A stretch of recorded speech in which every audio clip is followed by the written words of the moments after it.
Hello বন্ধুরা, আসসালামু আলাইকুম। কেমন আছো তোমরা সবাই? আশা করি সবাই ভালো আছো। তো নতুন একটা রেসিপির ভিডিও নিয়ে চলে এসেছি। তো আজকে আমি চিকেন এগ রোল বানাবো, একদম দোকানের মতন বাড়িতেই খুব সহজ পদ্ধতিতে দেখিয়েছি তোমাদের রেসিপিটা। তো না স্কিপ করে পুরো ভিডিওটা দেখবে।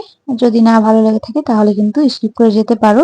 তো আমি এখানে ছোট বাটি 4 বাটির মতন ময়দা নিয়েছি। ময়দাটা তোমরা কম বেশি নিতেই পারো। আমি এখানে মোট 500 ময়দা নিয়েছি। তো এবারে 1 চামচ মতন নুন দিয়ে দিলাম আর রিফাইন অয়েল দিয়ে দিয়েছি 1 চামচের মতন। দিয়ে ভালো করে আমি কিন্তু ময়দার এখানে ডোটা করে আধ ঘন্টার মতন আমি রেস্টে রেখে দিয়েছিলাম। যদি আধ ঘন্টা সময় না পাও তো একটুখানি রেস্টে 10 মিনিট মতন রেখে দিলেও হবে, নয়তো না রাখলেও চলবে। তো ময়দার ডোটা তৈরি করা হয়ে গেছে, এবার আমি ঢাকা দিয়ে রেখে দিচ্ছি। এবার এখানে আমি চিকেনটা রেডি করে নেব। তো আমি এখানে রিফাইন অয়েল দিয়েছি আর দুটো রসুন কুচি করে দিয়েছি, একটা গোটা পেঁয়াজ নিয়েছি, দুটো কাঁচা লঙ্কা নিয়েছি। অল্প কিন্তু আমি রিফাইন অয়েলটা দেবো, খুব বেশি দেওয়ার দরকার নেই। দিয়ে একটু ভাজা ভাজা করে নিয়েছি পেঁয়াজটা। তারপরে আমি এখানে 1 বাটি বোনলেস চিকেন দিয়ে দিলাম। চিকেনটা আমি কিন্তু টুকরো টুকরো করে নিয়েছিলাম, তো একটু ভেজে নিয়েছি। তারপর আমি এখানে মশলা অ্যাড করব। তো এখানে আমি লঙ্কার গুঁড়ো, হলুদ গুঁড়ো, জিরে গুঁড়ো, মরিচ গুঁড়ো সবই দিয়ে ভালো করে একটু কষিয়ে নেব চিকেনটাকে। অল্প পরিমাণে আমি নুন দিয়েছি এখানে, দিয়ে ভালো করে একটু কষিয়ে নেব। তারপর আমি এখানে সয়া সস, ভিনিগার 1 চামচ মতন সয়া সস, 1 চামচ মতন ভিনিগার দিয়েছি। আর টমেটো সস দেব 3 চামচের মতো। সসগুলো দিয়ে আমি ভালো করে একটু চিকেনটাকে রান্না করে নেব, অল্প একটু জল দিয়ে, নাহলে চিকেনের কাঁচা গন্ধটা কিন্তু থেকে যায় আর ভালো লাগবে না খেতে। সেই জন্য একটু অল্প পরিমাণে জল দিয়ে আমি 5 মিনিট এখানটায় ভালো করে রান্না করে নিয়েছি। একদম ভাজা ভাজা করে নিয়েছি দেখো। তারপর সাইডে রেখে দেবো। তো আমি এখানে লেচিগুলো কেটে নিয়েছি। তো আমি বড় বড় করে লেচিগুলো কেটে নিয়েছি, 5টা কিন্তু আমি এখানে লেচি কেটে নিয়েছি। ভালো করে এবার বেলে নেব। খুব মোটাও হবে না কিন্তু বেলনাটা, আর খুব পাতলাও হবে না। ময়দাটা ভালো করে বেলে নিচ্ছি দেখো। তো বন্ধুরা, তোমরা কিন্তু অবশ্যই চ্যানেলটা সাবস্ক্রাইব করে রাখবে নতুন নতুন রেসিপি দেখার জন্য।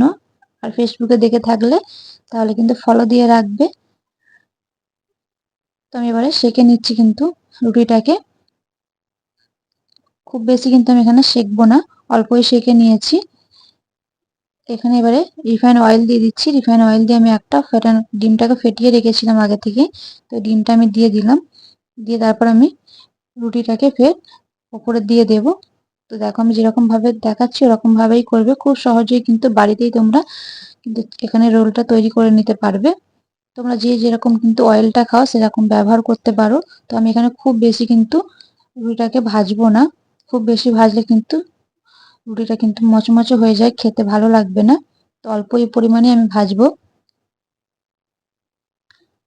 তো ভালো করে আমি ভেজে নিয়েছি, এবার নামিয়ে নেব। নামিয়ে আমি একটা প্লেটে রেখে এগ রোলটাকে সাজিয়ে নেব। যে চিকেনটা রান্না করে রেখেছিলাম সেই চিকেনটা মাঝখান থেকে ভালো করে এরকম ভাবে দিয়ে দিচ্ছি। এরকম লম্বা ভাবে কিন্তু আমি চিকেনটাকে সাজিয়ে নেব। উপর দিকে পেঁয়াজ দিয়ে দেবো, শসা কুচুনো দেবো। তোমরা চাইলে ক্যাপসিকামও দিতে পারো, গাজরও দিতে পারো। তো আমার ক্যাপসিকামটা একদম ভালো লাগে না, সেই জন্য আমি দিইনি। যদি তোমরা খাও তাহলে দিতে পারো, কোনো অসুবিধা নেই। তো আমি একদম সিম্পল ভাবে তোমাদের দেখাচ্ছি, যে কেউ বাড়িতে বানাতে পারবে। এবার টমেটো সস দিয়ে দিলাম। ওপর থেকে অল্প পরিমাণে কিন্তু আমি মিউনিস দিয়ে দেবো। মিউনিসটা দেওয়া দিলে একটু ভালো লাগবে খেতে, না দিলে কোনো ব্যাপার নেই, স্কিপ করতে পারো তোমরা। তারপর আমি এখানে যেরকম ভাবে দোকানে মোড়া হয় ওরকম ভাবে মুড়িয়ে নেব। প্রথমে কিন্তু আমি এখানে এই রোলটাকে ভালো করে মুড়িয়ে নেব, তারপরে কিন্তু আমি কাগজ দিয়ে মুড়বো। তো আমি দেখো ভালো করে এবারে মুড়িয়ে নিচ্ছি। তো একদম কিন্তু রোলটা রেডি হয়ে গেছে। এরকম ভাবে তোমরা বাড়িতে তৈরি করে খেতে পারো। রোলটা খুব সহজেই বাড়িতে বানানো হয়ে যাবে, আর খেতে কিন্তু একদম দোকানের মতনই হয়। তো এখানে আমি 3টে বানিয়ে নিয়েছি, দেখো কত সুন্দর হয়েছে, কালারটাও কত সুন্দর এসছে। তো যদি ভিডিওটা ভালো লেগে থাকে বন্ধুরা, অবশ্যই চ্যানেলটা সাবস্ক্রাইব করবে, কমেন্টে অবশ্যই জানাবে, বাড়িতে অবশ্যই ট্রাই করবে। তো বাচ্চারা তোমরা এরকম টিফিনেও দিতে পারো, বা সন্ধেবেলায় তোমরা টিফিনে খেতে পারো, খেতে খুব ভালো লাগে। তো ভাই বন্ধুরা, দেখা হচ্ছে নতুন একটা রেসিপি নিয়ে। সঙ্গে থাকবে, পাশে থাকবে।